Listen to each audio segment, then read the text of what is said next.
भगवते वासुदेवाय नमः। बोलिए बृहस्पति देव की जय, विष्णु भगवान की जय। आप सब भी कमेंट में विष्णु भगवान की जय अवश्य लिखिएगा। आइए आज के वीडियो में हम बृहस्पतिवार व्रत कथा का श्रवण करेंगे। बृहस्पतिवार के व्रत में भगवान विष्णु की पूजा की जाती है। भगवान विष्णु की पूजा के दौरान केले के वृक्ष की जड़ में चने की दाल, मुनक्का और गुड़ से पूजा की जाती है। फिर हाथ में चने की दाल, गुड़ और मुनक्का लेकर बृहस्पतिवार व्रत की कथा का श्रवण किया जाता है। कथा सुनने के उपरांत उस चने, गुड़ और मुनक्के को केले के वृक्ष की जड़ में समर्पित कर दिया जाता है। यदि आप केले के वृक्ष के पास बैठकर कथा का श्रवण करते हैं तो अति उत्तम होता है। यदि यह संभव नहीं है तो आप अपने घर में भगवान विष्णु की प्रतिमा स्थापित करके वहां पर उनका पूजन वगैरह करके, हो सके तो उन्हें पीले फूल जरूर अर्पित करें, पीला चंदन जरूर अर्पित करें और पीले वस्त्र पहनकर ही भगवान विष्णु का पूजन करें। और बृहस्पतिवार के व्रत में नमक का सेवन नहीं करना चाहिए और पीला भोजन ही ग्रहण करना चाहिए। उसके बाद आप भगवान विष्णु की प्रतिमा के सम्मुख एक घी का दीपक जला लें और हाथ में थोड़ा सा गुड़, चना और मुनक्का लेकर भगवान बृहस्पतिवार की व्रत कथा का श्रवण करें। भगवान बृहस्पतिवार की व्रत कथा का श्रवण करने मात्र से ही सभी मनोकामनाएं पूर्ण हो जाती हैं, दुख दारिद्र्य का नाश होता है और जीवन में सुखों का आगमन होता है। आइए अब हम सब विष्णु भगवान का जयकारा बोलते हुए, उनके चरणों में अभिनंदन करते हुए सच्चे दिल से कथा का श्रवण करते हैं। आप सब अपने हाथ में थोड़ा सा गुड़, चने की दाल और मुनक्का ले लें और कुछ ना हो तो हाथ में थोड़ा सा पुष्प लेकर ही व्रत कथा का श्रवण करें। लेकिन कोशिश करें कि थोड़ी सी चने की दाल अवश्य होनी चाहिए। 7, 11, 21 या अपनी इच्छा अनुसार आप थोड़ी सी चने की दाल ले लें। आइए अब कथा को सुनते हैं। किसी गांव में एक साहूकार रहता था, जिसके घर में अन्न, वस्त्र और धन किसी की कोई कमी नहीं थी, परंतु उसकी स्त्री बहुत ही कृपण थी, किसी भिक्षार्थी को कुछ नहीं देती थी, सारे दिन घर के काम काज में लगी रहती। एक समय एक साधु महात्मा बृहस्पतिवार के दिन उसके द्वार पर आए और भिक्षा की याचना की। स्त्री उस समय घर के आंगन को लीप रही थी।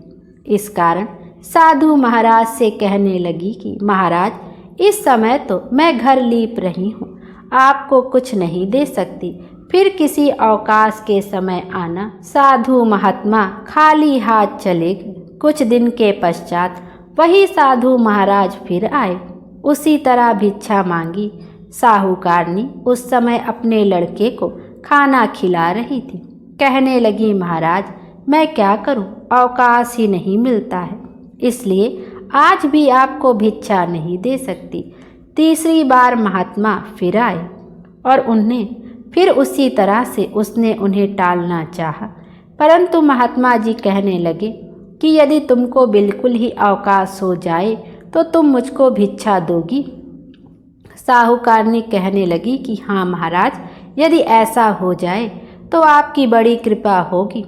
साधु महात्मा जी कहने लगे कि अच्छा, मैं तुम्हें एक उपाय बताता हूँ। तुम बृहस्पतिवार को दिन चढ़ने पर उठो, सारे घर में झाड़ू लगाकर कूड़ा एक कोने में जमा करके रख दो, घर में चौका इत्यादि मत लगाओ।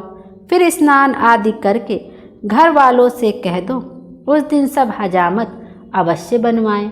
रसोई बनाकर चूल्हे के पीछे रखा करो, सामने कभी ना रखो। सायंकाल का अंधेरा होने के बाद दीपक मत जलाया करो तथा बृहस्पतिवार को पीले वस्त्र मत धारण करो, ना पीले रंग की चीज़ों का भोजन करो। यदि ऐसा करोगी तो तुमको घर का कोई काम नहीं करना पड़ेगा। साहूकारनी ने ऐसा ही किया। बृहस्पतिवार को दिन चढ़े उठी, झाड़ू लगाकर कूड़े को घर में जमा कर दिया।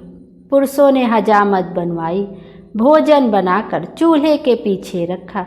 वह सब बृहस्पतिवारों को ऐसा ही करती रही। अब कुछ काल बाद उसके घर में खाने को दाना ना रहा।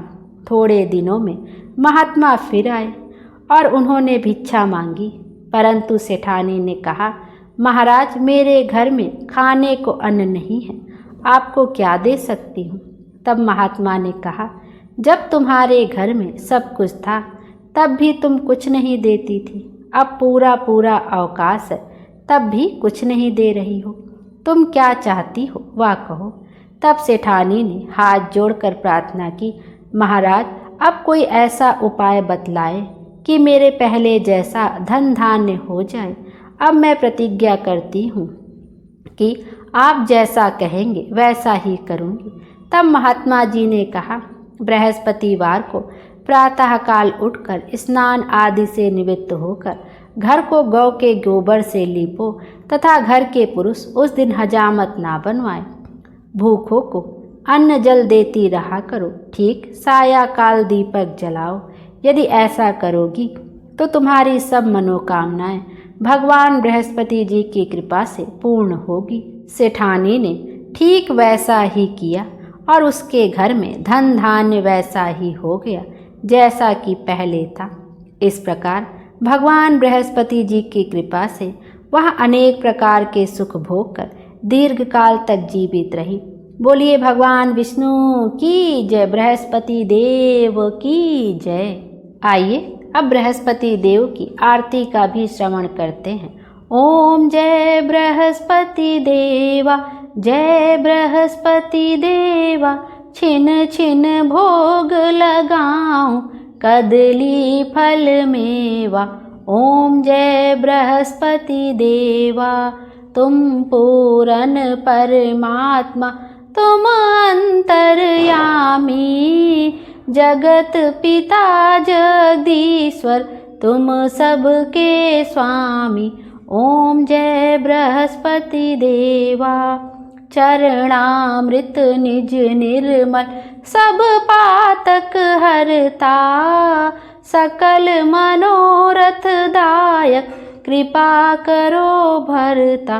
ओम जय बृहस्पति देवा, तन मन धन अर्पण कर जो जन शरण पड़े, प्रभु प्रकट तब होकर आकर द्वार खड़े।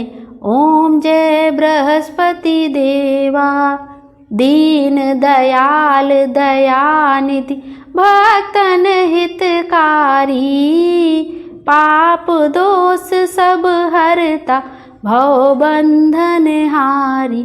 ओम जय बृहस्पति देवा, सकल मनोरथ दायक, सब संशय तारी, विषय विकार मिटाओ, संतन सुखकारी। ओम जय बृहस्पति देवा, जो कोई आरती तेरी प्रेम सहित गावे, ज्येष्ठानंदानंदन सो निश्चय पावे। ओम जय बृहस्पति देवा, स्वामी जय बृहस्पति देवा, छिन छिन भोग लगाऊं कदली फल मेवा। ओम जय बृहस्पति देवा। बोलिए बृहस्पति देव महाराज की जय, विष्णु भगवान की जय। विष्णु भगवान हम सब की मनोकामना पूर्ण करें और हमारे जीवन को खुशियों से भर दें। Thank you.